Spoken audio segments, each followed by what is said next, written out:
ফের ক্যাম্পাসে যৌন নির্যাতনের অভিযোগ। এবার ঘটনাস্থল রাজধানী দিল্লির সাউথ এশিয়ান ইউনিভার্সিটিতে ছাত্রীকে যৌন নির্যাতন করা হয়েছে বলে অভিযোগ। ছাত্রীকে যৌন নির্যাতনের অভিযোগে এফআইআর দায়ের। নির্যাতিতার বয়ানের ভিত্তিতে উপযুক্ত ধারায় মামলা রুজু জানালো দিল্লি পুলিশ। ছাত্রীকে যৌন নির্যাতনের অভিযোগে ক্যাম্পাসে বিক্ষোভ।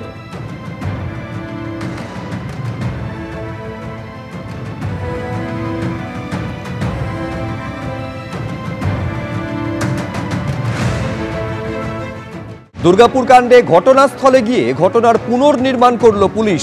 নির্যাতিতার সহপাঠী এবং এক ধৃতকে নিয়ে ঘটনাস্থলে পৌঁছয় পুলিশ।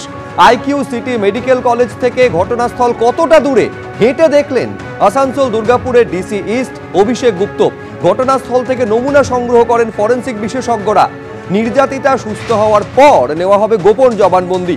ডাক্তারি ছাত্রীকে গণধর্ষণ কাণ্ডে এখনো পর্যন্ত 5 জনকে গ্রেফতার করেছে পুলিশ। দেখতে পাচ্ছেন যে সহপাঠী এবং একজনকে নিয়ে ঘটনাস্থলে পৌঁছয় পুলিশ। সেদিন রাত্রে ঠিক কি ঘটেছিল, সেদিনকার ঘটনার পুনর্নির্মাণ করেছে পুলিশ একেবারে ঘটনাস্থলে গিয়ে। যে আইকিউ সিটি মেডিকেল কলেজ সেখান থেকে কতটা দূরে এই ঘটনাস্থল, পুরো দূরত্ব পায়ে হেঁটে দেখেছেন আসানসোল দুর্গাপুরের ডিসি ইস্ট অভিষেক গুপ্ত।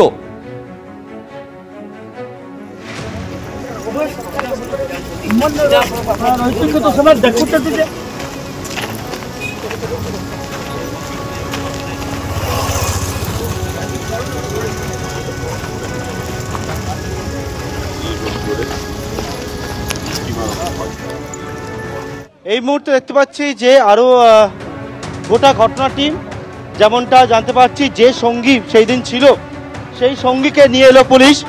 যে সঙ্গী ছিল অর্থাৎ নির্যাতিতার সঙ্গে নির্যাতিতার যে সঙ্গী সেই দিনকে বন্ধু ছিল, সেই বন্ধুকে পুলিশ নিয়ে এলো ঘটনাস্থলে এবং পুলিশ সেই বন্ধুকে সঙ্গে নিয়ে এলো এবং নিয়ে এসে ঘটনাস্থলে ঠিক কী হয়েছিল অর্থাৎ তার সঙ্গী তার বন্ধু অর্থাৎ এমবিবিএস এর অপর যে পড়ুয়া সে কি দেখেছিল, নির্যাতিতার সঙ্গে সে বেরিয়েছিল, তার পরবর্তীকালে সেই বিষয়টা জানার জন্য সেই বন্ধুকে নিয়ে কিন্তু ঘটনাস্থলে পুলিশ এসে পৌঁছালো শুক্রবার দিন রাত্রেবেলা।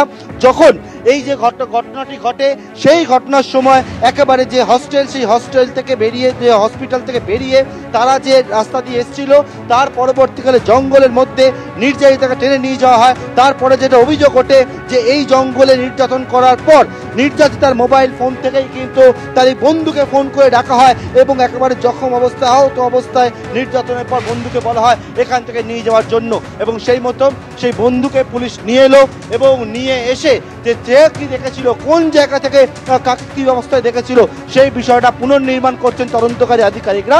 এবং সেই মুহূর্তে দেখতে পাচ্ছ যে নির্যাতিতার বন্ধুকে নিয়ে এখন ওই যে জঙ্গল, সেই জঙ্গলের ভেতরে গোটা বিষয়টা পুলিশ দেখছেন এবং গোটা প্রক্রিয়াটিকে ভিডিওগ্রাফি করছেন তদন্তকারী আধিকারিকরা। আবার আপনাদের বলবো, নির্যাতিতার যে সহপাঠী তাকে এবং একজন ধৃতকে নিয়ে ঘটনাস্থলে পৌঁছয় পুলিশ এবং ঘটনার রিকনস্ট্রাকশন করা হয়। ইতিমধ্যে 5 জনকে গ্রেফতার করা হয়েছে। শুক্রবার রাতের ঘটনা আপনারা জানেন। রাত্রি 8টা নাগাদ সহপাঠীকে নিয়ে নির্যাতিতা বেরিয়েছিলেন। তারপর যেমনটা অভিযোগ যে তাকে টেনে জঙ্গলে নিয়ে যাওয়া হয়, মোবাইল ফোন কেড়ে নেওয়া হয় এবং তারপর তার সঙ্গে গণধর্ষণ করা হয় বলে অভিযোগ। এই গণধর্ষণ কাণ্ডে প্রথমে 3 জনকে গ্রেফতার করে পুলিশ এবং পরে 2 জনকে পুলিশ গ্রেফতার করে। এই গোটা ঘটনায় সহপাঠীর কি ভূমিকা সেটাও সমানভাবে পুলিশ খতিয়ে দেখছে। সেদিন কি ঘটেছিল আর রাত্রি 8টা থেকে 9টার মধ্যে ঠিক কি ঘটনা ঘটেছিল পুরোটা নির্যাতিতা সহপাঠী এবং একজন ধৃতকে ঘটনাস্থলে গিয়ে নিয়ে রিকনস্ট্রাকশন করে বোঝার চেষ্টা করেছে পুলিশ কতটা দূরত্ব ঘটনাস্থল এই আইকিউ সিটি মেডিকেল কলেজ থেকে। পুরোটা আসানসোল দুর্গাপুরের ডিসি ইস্ট তিনি হেঁটে দেখেছেন।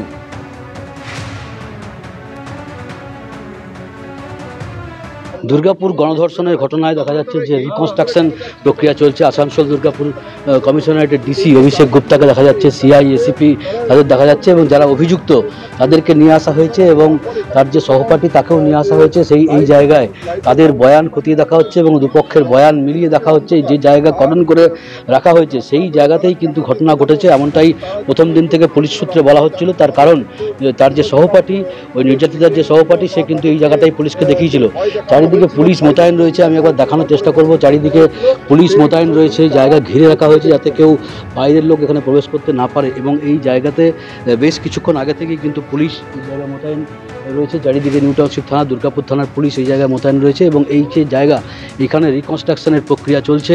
যে সেদিনকে ঠিক 1.5 ঘন্টা 7:58 থেকে 9:30-র মধ্যে কি ঘটনা ঘটেছিল, হেঁটে কতক্ষণ আসতে সময় লাগে এবং তারপর আবার রিটার্ন যাওয়া, সমস্ত দিক কিন্তু খতিয়ে দেখা হচ্ছে এবং এই জায়গাতে কার কি ভূমিকা ছিল, যে 5 জন অভিযুক্ত তাদের কার কি ভূমিকা ছিল, কারা এই রাস্তা থেকে তাদেরকে ওখানে ঝোপের ভেতরে টেনে নিয়ে যায় এবং কার কি ভূমিকা, কে ফোন কেড়ে নেয়, কে কী করেছিল, সমস্ত দিক কিন্তু রিকনস্ট্রাকশন করে খতিয়ে দেখার চেষ্টা চালাচ্ছে এই যে বাউন্ডারি দিয়ে ঘেরা যে জায়গা, সেই জায়গায়। ক্যামেরা বিধানদের সাথে মনোজ বন্দ্যোপাধ্যায়, এবিপি আনন্দ, দুর্গাপুর, পশ্চিম বর্ধমান। দুর্গাপুর গণধর্ষণ কাণ্ডের তদন্তে এবার নতুন মোড়।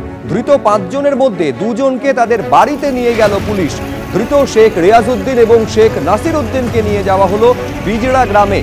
ওই এলাকাতে ঘটনার একাধিক সূত্র পাওয়া যেতে পারে বলে অনুমান করছে পুলিশ। দুর্গাপুরের নিউ টাউনশিপ থানা এবং দুর্গাপুর থানার পুলিশের টিম ধৃতদের নিয়ে যায় বিজড়া গ্রামে।